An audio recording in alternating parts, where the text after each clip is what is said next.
Hello, welcome to study circle. अगर आप BPSC teaching recruitment exam की तैयारी कर रहे हैं तो आप एससीईआरटी के इम्पोर्टेंस को जानते हैं। तो इसी सीरीज में आज हम लोग क्लास 6 स्टैंडर्ड हिस्ट्री चैप्टर 8 नए प्रश्न नवीन विचार को पढ़ेंगे। तो अगर आप इस चैनल में नए हैं तो चैनल को जरूर से सब्सक्राइब कर लीजिए और वीडियो पसंद आता है तो इसे लाइक करें, शेयर करें और कमेंट करें कि आपको वीडियो कैसा लगा। हमें सपोर्ट करने के लिए चैनल को जरूर से जरूर सब्सक्राइब कर लीजिए। तो इस चैप्टर में क्या है, नए प्रश्न और नवीन विचार में तो क्या है कि हम लोग चैप्टर 6 और 7 में ऑलरेडी क्या पढ़ चुके हैं कि उत्तर वैदिक काल जो था 1000 से 600 ईस्वी पूर्व से ही लोहे का प्रचलन काफी बढ़ गया है। हम लोग क्या पढ़ेंगे, इस चैप्टर के जो भी इंपॉर्टेंट पॉइंट्स है उसको डिस्कस करेंगे, है ना, और उसी को पढ़ेंगे क्योंकि एग्जाम में क्या होता है, जो चैप्टर्स होते हैं उसके जो भी इंपॉर्टेंट लाइन्स होते हैं सेम टू सेम वहीं से उठ के क्वेश्चन आया है अगर आप उसको ध्यान से देखेंगे तो इसीलिए जो भी इंपॉर्टेंट पॉइंट्स होगा उसको हम यहाँ पे डिस्कस करेंगे। तो ये जो टाइम पीरियड था उत्तर वैदिक काल का हम लोग ऑलरेडी क्या है चैप्टर 6 और 7 में पढ़ चुके हैं। यहाँ पे एक बार और रिवीजन कर लेते हैं कि 1000 से 600 ईस्वी पूर्व से का टाइम पीरियड क्या था उत्तर वैदिक काल का, और वहाँ पे क्या खासियत थी कि यहाँ पे लोहे का प्रचलन जो है वो काफी बढ़ गया था। इससे कृषि क्षेत्रों का विस्तार हुआ और कृषि उत्पादन में वृद्धि हुई। लौह उपकरणों के बढ़ते प्रयोग ने समूची अर्थव्यवस्था को प्रभावित किया और इसी के आधार पर समाज में अलग अलग व्यवसायों, व्यापार, वाणिज्य, सिक्कों का प्रचलन एवं नगरों का उदय हुआ। उत्तर वैदिक काल से वन व्यवस्था जो है और भी जटिल होती जा रही थी और प्रारंभ में यह व्यवस्था जो है कर्ण पर आधारित थी। बाद में इसका निर्धारण जन्म के आधार पर होने लगा और ब्राह्मण, क्षत्रिय, वैश्य और शूद्र में जो है ब्राह्मण एवं क्षत्रिय समाज के सबसे प्रभावशाली वर्ण थे। तो क्या क्या था कि उत्तर वैदिक काल में ही क्या था कि वर्ण व्यवस्था जो है जटिल हो गया था। प्रारंभ में जो था ऋग्वैदिक पीरियड में यह व्यवस्था कर्ण पर आधारित थी, लेकिन उत्तर वैदिक काल से इसका निर्धारण किसके आधार पर होने लगा, जन्म के आधार पर होने लगा। और समाज जो है 4 वर्गों में बांटा गया, 4 वर्णों में बांटा गया। पहला क्या था, ब्राह्मण, उसके बाद क्षत्रिय, वैश्य और शूद्र। ब्राह्मण और क्षत्रिय क्या था, समाज का सबसे प्रभावशाली वर्ण था। सूद, कर्ज, नगरों, नागरिक जीवन को ब्राह्मण ग्रंथ घृणा एवं तिरस्कार की दृष्टि से देखते थे। तो ये भी इंपॉर्टेंट है कि क्या क्या सूद, कर्ज, नगर और नागरिक जीवन को ब्राह्मण ग्रंथ में घृणा एवं तिरस्कार के दृष्टि से देखा जाता है, क्योंकि ऋग्वैदिक और उत्तर वैदिक जो दोनों पीरियड था क्या था, ये ग्रामीण था, है ना, ग्रामीण जीवन था वहां पे। और जो हड़प्पा सभ्यता के बारे में जब हम लोग पढ़ते हैं तो वहां पे क्या था, नगरीकरण था। अब जब वर्ण व्यवस्था की बात करते हैं तो इसमें क्या था कि इसमें ब्राह्मणों की जो स्थिति थी वो सबसे अच्छी थी और क्षत्रिय सुविधा प्राप्त वर्ण होने के बावजूद ब्राह्मणों से नीचे थे। वैश्यों के साथ भी यही बात थी। क्या बात थी कि आर्थिक क्षेत्र में प्रगति के चलते वे काफी धनवान एवं खुशहाल तो हो गए थे, लेकिन कुछ व्यापारियों के पास तो शासकों से भी अधिक धन था, परंतु वर्ण व्यवस्था के कारण उनका स्थान जो है वो तीसरा ही था। शूद्रों की हालत सबसे दयनीय थी, अतः समाज का प्रत्येक वर्ग ब्राह्मणों को छोड़कर जो है परिवर्तन चाहता था, और जिससे क्या है उन्हें भी समाज में जो है समान अधिकार प्राप्त हो सके। इसके अलावा समाज में जाति प्रथा, दिखावा एवं कर्मकांड जो है आदि बहुत बढ़ गया था। बड़े और खर्चीले यज्ञों में पशुओं की जो है बलि दी जा रही थी, फलतः बड़ी संख्या में जो है पशुओं का सफाया भी हो रहा था। ऐसी स्थिति में जनसाधारण लोगों के लिए धर्म का पालन करना जो है बड़ा कठिन हो गया था। लोग एक ऐसी धार्मिक व्यवस्था चाहते थे जिसमें सबके लिए स्थान हो। तो ऐसे ही परिस्थिति में क्या हुआ कि लगभग 600 ईस्वी पूर्व में आज के आसपास जो था कि उपनिषदों का संकलन भी शुरू हुआ। यानी कि उत्तर वैदिक काल का जो टाइम पीरियड है वो जब समाप्त होने के कगार पे था, तो उसी टाइम पे क्या है कि उपनिषदों का जो है संकलन शुरू हुआ। और उपनिषद का मतलब अर्थ होता है कि उपनिषद जो था वो उत्तर वैदिक ग्रंथों का ही एक हिस्सा था, और उपनिषद का जो शाब्दिक अर्थ है वो है गुरु के समीप बैठना। तो उपनिषदों में कठिन विषय जैसे आत्मा, परमात्मा, ब्रह्मा जो है आदि क्या आती है, इस पर अधिक चर्चाएं मिलती हैं। और प्रायः ये चर्चाएं समान वार्तालाप के रूप में मिलती है, जैसे कोई पिता पुत्र के बीच में जो कन्वर्सेशन हो रहा है, या पति पत्नी के बीच, ब्राह्मण क्षत्रिय, गुरु शिष्य एवं जनसाधारण के बीच जो वार्तालाप या कन्वर्सेशन है उसके रूप में लिखा गया है। इन वार्तालापों में क्या है कि इन वार्तालापों में ज्यादातर पुरुष भाग लेते थे, और कभी कभी इक्का दुक्का इसका भी एग्जाम्पल है महिलाओं का, जैसे गार्गी जैसे स्त्री विचारों का भी उल्लेख मिलता है। गार्गी राज दरबारों में होने वाले वाद विवादों में हमेशा भाग लिया करती थी। तो यहाँ इस बुक में मेंशन है कि जो है कि नचिकेता का नाम सुना होगा हम ना आप लोगों ने। तो नचिकेता कौन थे कि नचिकेता हम लोगों की तरह ही क्या था, हम लोग की तरह नहीं, जो स्टूडेंट्स को यहाँ पे बताया जा रहा है कि जो छोटे बच्चे हैं उनको बताया जा रहा है कि नचिकेता जो है आप लोगों की तरह ही जो है एक बालक था, और उसके मन में एक बार सवाल उठा कि मरने के बाद हमारा क्या होता है। उसे पता चलता है कि यमराज ही मृत्यु के देवता है, अतः उन्हीं से यह सवाल करना चाहिए। वह निर्भीक होकर सीधे यमराज के पास गया और पूछा, मरने के बाद हमारा क्या होता है। नचिकेता की कम उम्र को देखते हुए यमराज ने उसे इस प्रश्न का उत्तर नहीं देना चाहते थे, और इस प्रश्न के बदले में मैं तुम्हें सोना दूंगा, चांदी दूंगा, गाय दूंगा, मतलब ये सब उसको भुलाने लगा। मगर तुम इस प्रश्न को ना पूछो, इसका उत्तर तो देवता भी नहीं जानते। नचिकेता जो है यमराज के सारे प्रलोभनों को ठुकरा दिया और अपने प्रश्न पर अड़ा रहा। उसकी निर्भीकता और ईमानदारी से खुश होकर यमराज ने आत्मा का स्वरूप बताते हुए कहा कि ये आत्मा ना जन्म लेती है और ना मरती है, ना ये किसी दूसरे से उत्पन्न हुई है और ना कोई दूसरा ही उससे उत्पन्न हुआ है, और शरीर के नष्ट होने पर भी वो नहीं मरती है। यज्ञबालक और उनकी पत्नी का वार्तालाप भी जो है बहुत उल्लेखनीय है। यज्ञबालक ने जो है घर छोड़कर जंगलों में रहने की इच्छा व्यक्त की अपनी पत्नी से। इस अवसर पर उनकी पत्नी जो थी, कौन थी? मैत्रेयी थे। ने उनसे लंबी बातचीत जो की, जो प्रश्नोत्तर के रूप में थी, और इस बातचीत का मतलब था कि धन संपत्ति से आदमी जो है बड़ा नहीं होता है। अपने और अपने समाज के लोगों की समस्याओं के बारे में सोचने से ज्ञान की प्राप्ति होती है। कभी कभी समाज में जो है गरीब पुरुष भी इस चर्चा में भाग दिया करते थे। जैसे कि एक एग्जाम्पल है सत्यकाम जाबाल, जो है एक गरीब व्यक्ति था, और उसके मन में जब सत्य जानने की इच्छा हुई तो वो क्या हुआ, गौतम नामक ब्राह्मण के पास पहुंचा, और गौतम ने उसे अपना शिष्य के रूप में स्वीकार किया, और आगे चलकर यही जो सत्यकाम जाबाल था अपने समय के जो है प्रसिद्ध विचारक बन गए। इस प्रकार 6ठी शताब्दी ईस्वी में जिस समय जो था जनसाधारण में धर्म के प्रति लगाव कम होता जा रहा था, तत्कालीन समाज में कर्म कांडों की प्रधानता जो है वो बढ़ती जा रही थी। उपनिषदों की शिक्षा ने लोगों को नए ढंग से सोचने एवं विचार करने का रास्ता दिखाया, और ऐसे ही परिस्थितियों में कुछ विचारकों ने समाज में फैली बुराइयों का विरोध कर नए विचारों और सिद्धांतों को लोगों के सामने रखा। और इन्हीं विचारकों में दो बहुत इंपॉर्टेंट थे। पहला तो था गौतम बुद्ध और दूसरे थे महावीर। तो गौतम बुद्ध का जन्म यहाँ पे बहुत इंपॉर्टेंट है, इसको याद रखें कि गौतम बुद्ध का जन्म क्या है, 563 ईस्वी पूर्व में नेपाल की तराई में कपिलवस्तु के लुम्बिनी वन में हुआ था। ये बुद्ध का जन्म किस ईस्वी में हुआ था? 563 में। कहाँ हुआ था? नेपाल की तराई में स्थित कपिलवस्तु के लुम्बिनी वन में।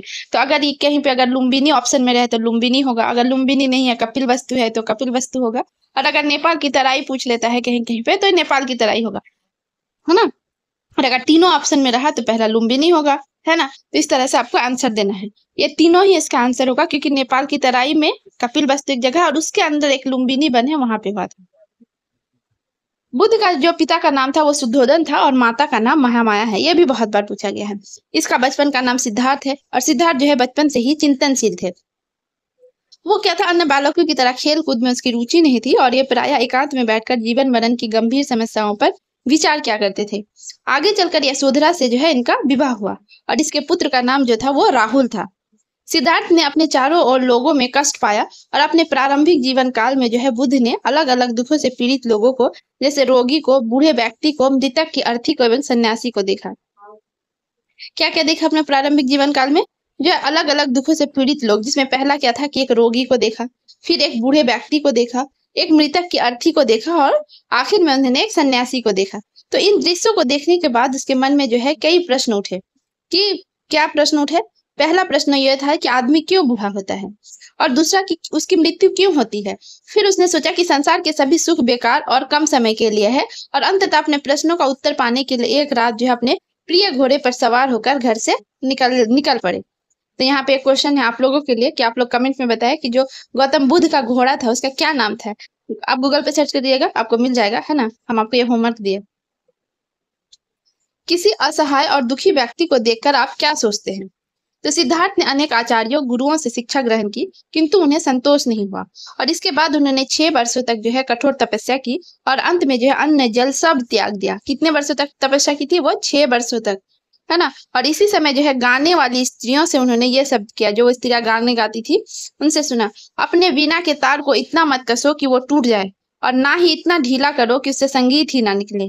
तो इस क्या गाना था कि वीणा के तार को इतना मत कसो कि वो टूट जाए, और ना ही इतना ढीला करो कि उससे संगीत ही ना निकले। मतलब क्या था कि परिस्थिति के अनुसार ही जीवन जीने की कोशिश करनी चाहिए। और सिद्धार्थ ने यह सुनकर जो है मध्यम मार्ग को ठीक समझा। तो उन्होंने जब ये गाना को सुना तो क्या हुआ कि उसका अर्थ निकाला, और अर्थ क्या निकला कि मध्यम मार्ग को ही उसने ठीक समझा। और गया के पास जो है बोध गया में एक पीपल वृक्ष के नीचे उन्हें अपने प्रश्नों का उत्तर मिला, जिसके कारण उन्हें न घर छोड़ा, अर्थात उन्हें सत्य का ज्ञान मिला। तो उसको कहाँ पे ज्ञान मिला? तो गया के पास जो है बोध गया एक जगह है, वहां पे एक पीपल वृक्ष के नीचे उनको अपने प्रश्नों का जो है उत्तर मिल गया, और इसी प्रश्न का उत्तर ढूंढने के लिए उसने घर छोड़ा था। मतलब क्या था कि उसको सत्य का ज्ञान मिल गया।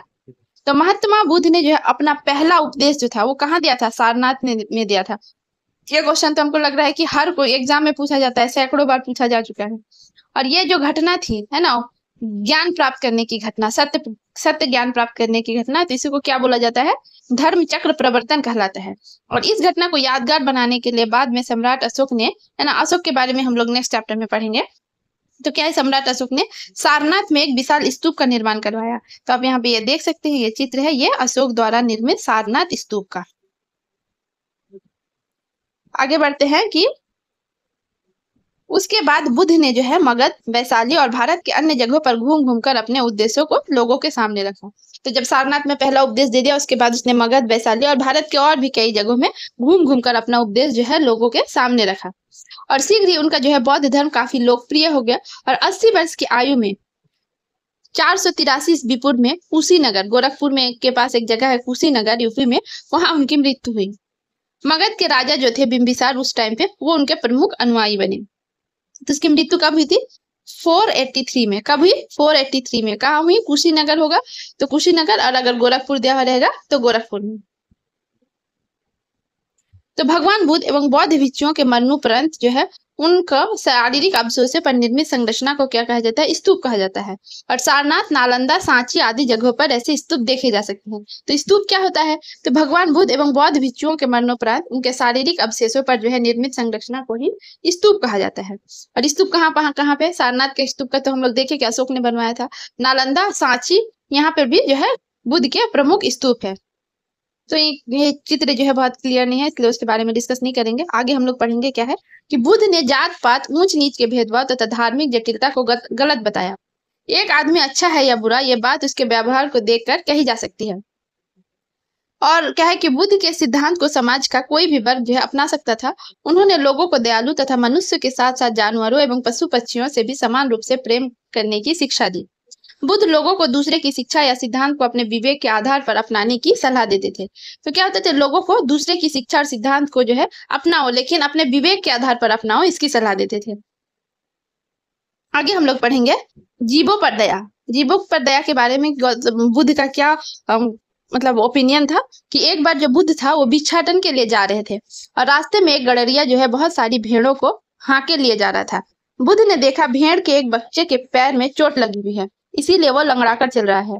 पैरों में पीड़ा के कारण वो बार बार भेड़ों से पीछे रह जाता था और मेमने की माँ जो है अपने बच्चे को बार बार पीछे मुड़कर देखती थी। बुद्ध से उस मेमने की पीड़ा देखी ना गई और उन्होंने उस बच्चे को गोद में उठा लिया और वे भेड़ के पीछे पीछे चलने लगे। तो ये थे कि ऐसे करुणामयी थे भगवान बुद्ध। तो भगवान बुद्ध से वो जीवों पर काफी दया करते थे। तो आगे बढ़ते हैं कि उन्होंने ऐसा किस प्रकार किया, है ना, मतलब ये जो इसका थॉट प्रोसेस है वो किस प्रकार आया। तो बुद्ध ने अपने विचार को जो है कि उनकी ही भाषा पाली में दिया। ये भी बहुत बार पूछा गया है कि बुद्ध का जो उपदेश का भाषा था वो क्या था। तो वो कौन सा भाषा था? पाली भाषा में था, क्योंकि उस टाइम का जो जनसाधारण थे, कॉमन पीपल थे, उनका जो भाषा था वो क्या था? पाली ही था। गौतम बुद्ध के उपदेश जो है बिल्कुल सीधे साधे थे और उन्हें सामान्य लोग जो है आसानी से समझ सकते थे। बुद्ध के अनुसार मनुष्य को 4 प्रमुख सिद्धांत जो है आर्य सत्य को हमेशा याद करना चाहिए। तो 4 जो है प्रमुख सिद्धांत आर्य सत्य कौन कौन सा है? तो पहला तो है कि दुख। बुद्ध ने जन्म, मृत्यु, रोग, इच्छित वस्तु की प्राप्ति ना होना आदि को दुख माना है। और दुख का फिर कारण, तो दुख का कारण क्या है कि बुद्ध के अनुसार दुख का मुख्य कारण जो है या इच्छा है। और जब मनुष्य को इच्छित वस्तु नहीं मिल पाती है तब उसे दुख होता है। और दुख निरोध क्या है कि बुद्ध के अनुसार इच्छाओं पर नियंत्रण कर सांसारिक दुखों को दूर किया जा सकता है। और दुख निरोधक मार्ग जो है कि बुद्ध ने दुखों को दूर करने का मार्ग भी बताया है। तो क्या उस मार्ग को क्या कहते हैं हम लोग? कि जिसे अष्टांगिक मार्ग कहते हैं या फिर उसे ही मध्यम मार्ग कहते हैं, क्योंकि यह मार्ग जो है ना तो अधिक सरल है और ना ही अधिक कठिन है। और सामान्य व्यक्ति भी अपने जीवन में इन 8 बातों को पालन कर सांसारिक दुखों से छुटकारा पा सकता है, अर्थात परम शांति निर्वाण को है प्राप्त कर सकता है। तो पहला क्या है? पहला तो है दुख, और दूसरा है दुख के कारण, और तीसरा है दुख निरोध, और चौथा दुख निरोधक मार्ग।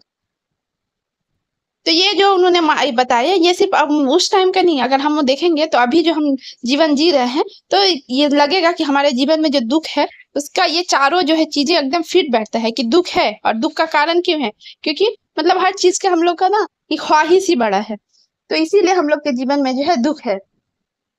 और फिर दुख को क्या है? निरोध का क्या है कि अपनी इच्छाओं पर नियंत्रण करें। और फिर उन्होंने दुख निरोधक का मार्ग भी बताया है। और उस मार्ग में क्या है कि अष्टांगिक मार्ग है, मतलब 8 मार्ग बताया है, उसी को क्या कहते हैं हम लोग? मध्य मार्ग भी कहते हैं। तो गौतम बुद्ध द्वारा बताए गए 8 आदर्श जो है मतलब ये है, यहाँ पर हम लोग पढ़ेंगे कि पहला क्या है 8 आदर्श में कि सम्यक दृष्टि या फिर शुद्ध दृष्टि। सम्यक का अर्थ होता है शुद्ध, तो सम्यक दृष्टि और सम्यक संकल्प, सम्यक वाणी, सम्यक कर्म, सम्यक आजीव, सम्यक व्यायाम और सम्यक चरित्र, और सबसे लास्ट है सम्यक समाधि। तो सम्यक दृष्टि में क्या आता है कि सम्यक दृष्टि में आता है कि सत असत, पाप पुण्य, अच्छा बुरा आदि को अच्छे ढंग से समझना। इसी को क्या कहते हैं, सम्यक दृष्टि।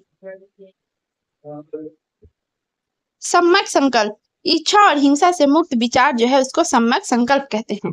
सम्यक वाणी, अपनी वाणी या बोलचाल में मनुष्य को विनम्र होना चाहिए। और सम्यक कर्म है कि व्यक्ति को अपने जीवन में अच्छे व सही कार्य करने चाहिए। सम्यक आजीव का अर्थ है कि जीवन यापन हेतु सही साधनों का प्रयोग करना चाहिए। हमें झूठ और गलत तरीकों से जो है धन नहीं कमाना चाहिए। सम्यक व्यायाम, सही तथा ज्ञान युक्त प्रयत्न मन से बुरी भावनाओं को दूर रखने का प्रयास। और सम्यक चरित्र, मनुष्य को अच्छे आचरण एवं अच्छी बातों का जीवन में बार बार प्रयोग करना चाहिए। सम्यक समाधि का अर्थ है कि किसी विषय पर एकाग्रचित होकर विचार विमर्श करना। तो बुद्ध के द्वारा जो है उपरोक्त बताए गए मार्ग पर चलने के बाद मनुष्य जो है आनंद तथा शांति का अनुभव करता है। बुद्ध ने जो है बौद्ध संघों की स्थापना की, जिसमें सभी जातियों के पुरुषों और महिलाओं को शामिल होने की आजादी थी। संघ में प्रवेश लेने वाले लोग जो है अपनी आवश्यकताओं को कम से कम करते हुए सादा जीवन जीते थे और अपनी मूलभूत आवश्यकताओं की पूर्ति के लिए वे भिक्षा मांगते थे। और इसी कारण उन्हें भिक्षु जो है या पुरुष जो है थे उनको भिक्षु और जो महिला थे उनको भिक्षुनी कहा गया। इनके रहने के स्थान को जो है विहार कहा जाता है। तो यहाँ पे ये बहुत इंपॉर्टेंट है कि बुद्ध ने जो है बौद्ध संघों की स्थापना की।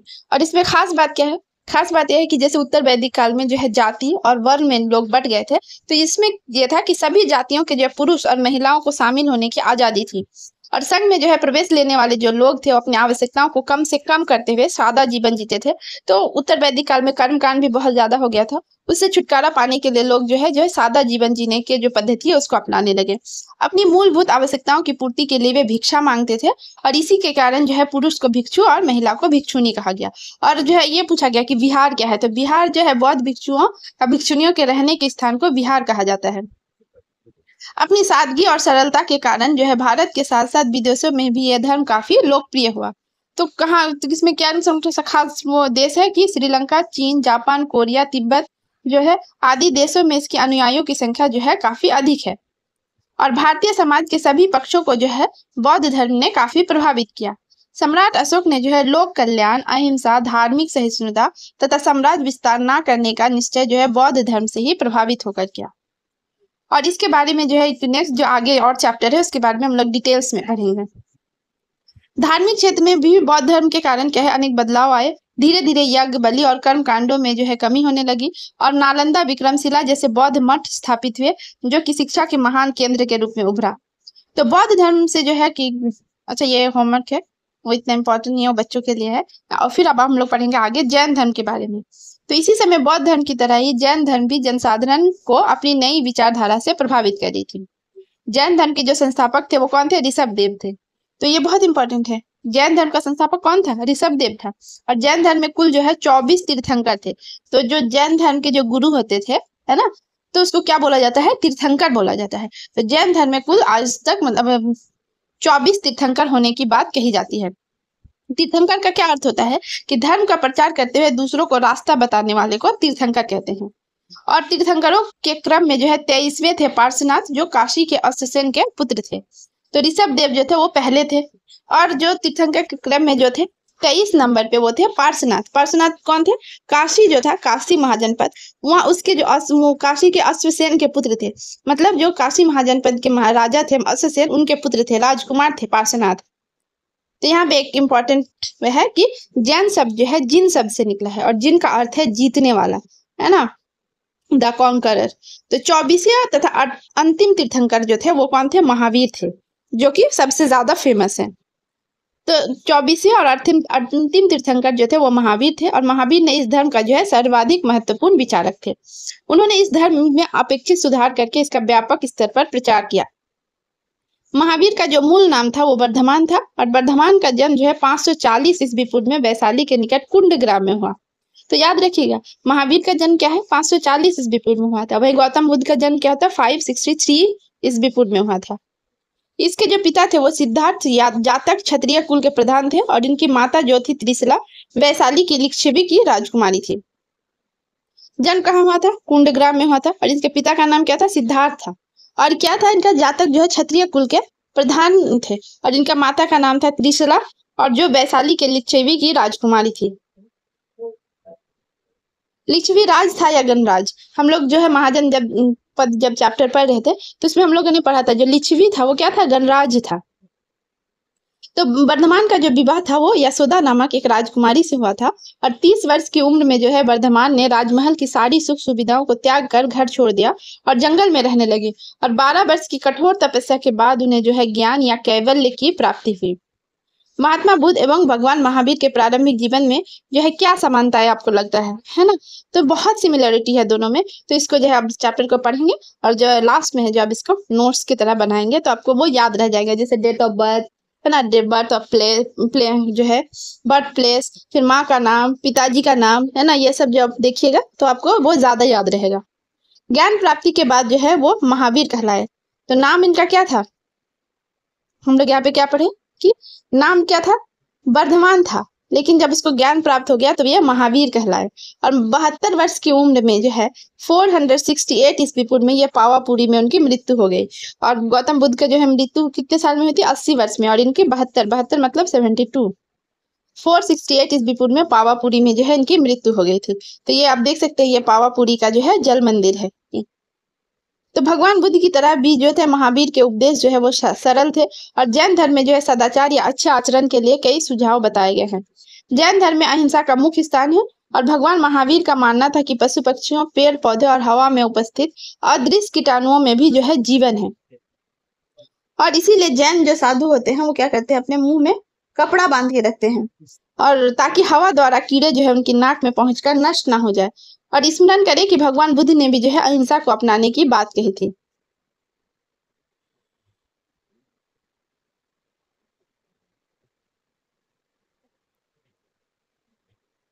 जैन धर्म के अनुसार जो था कि मनुष्य को जो है सत्य का सहारा लेकर जीवन जीने की कोशिश करनी चाहिए। सत्य पूर्वक जीने के लिए मनुष्य को क्रोध, लोभ और भय तीनों का परित्याग करना चाहिए।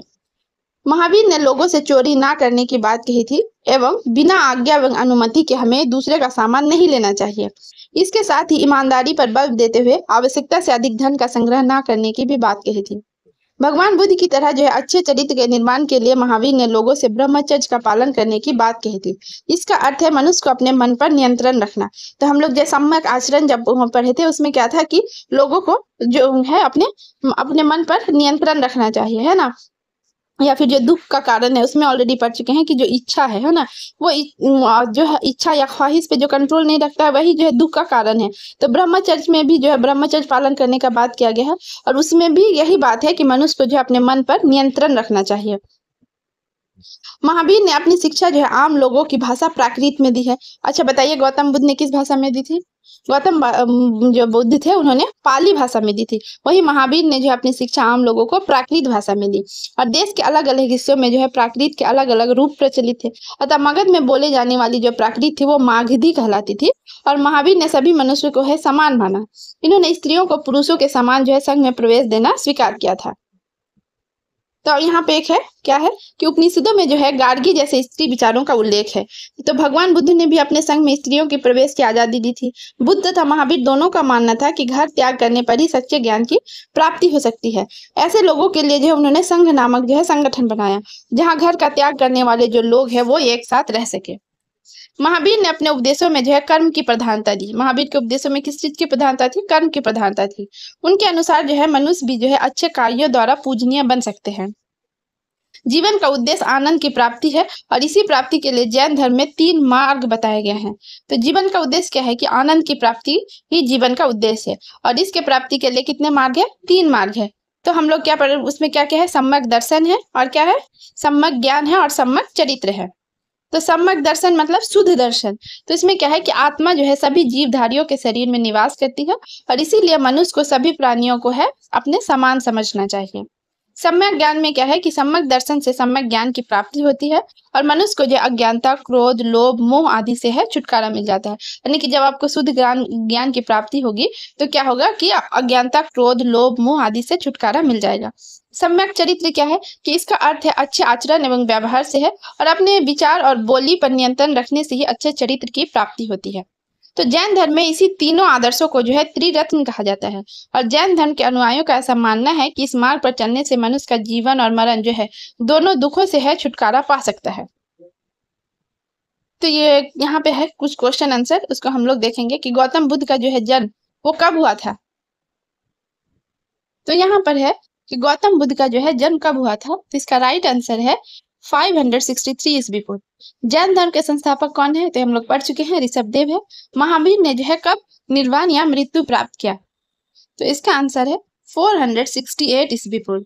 और जल मंदिर जो है कहाँ अवस्थित है, तो इसका आंसर भी हम लोग ऑलरेडी जानते हैं कि जल मंदिर जो है वो पावापुरी में है और यहीं पे भगवान थे, उनका क्या है कि यहाँ पे मृत्यु हुई थी।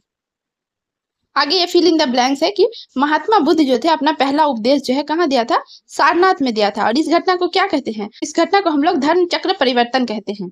और बुद्ध ने जो है जीवन जीने के लिए क्या अपनाने की सलाह दी, तो इसने मध्यम मार्ग जो है अपनाने की सलाह दी।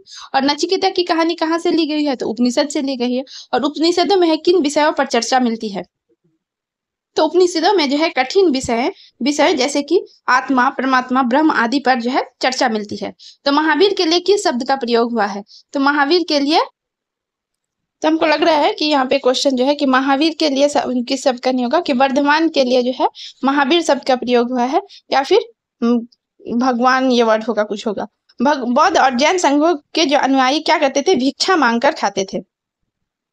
यहाँ पे है निम्नलिखित को सुमेलित करे, तो हम लोग सुमेलित करेंगे कि बौद्ध गया जो है क्या क्या है, तो बौद्ध गया जो है कि महात्मा बुद्ध से जो है ये रिलेटेड है। गार्गी क्या है, एक प्रमुख जो है स्त्री विचारक है। त्रिरत्न क्या है, त्रिरत्न जो है वो क्या है, जैन धर्म से रिलेटेड है। वही विचारों का संकलन क्या कहा जाता है, उपनिषद को कहा जाता है। और बिंबिसार जो थे वो बौद्ध धर्म के अनुयायी थे। तो ये जो है चैप्टर यहीं पे समाप्त हो रहा है। अगर आपको वीडियो पसंद आता है तो लाइक करें, शेयर करें, कमेंट करें और हमें सपोर्ट करने के लिए चैनल को जरूर से जरूर सब्सक्राइब करें। वीडियो देखने के लिए थैंक यू।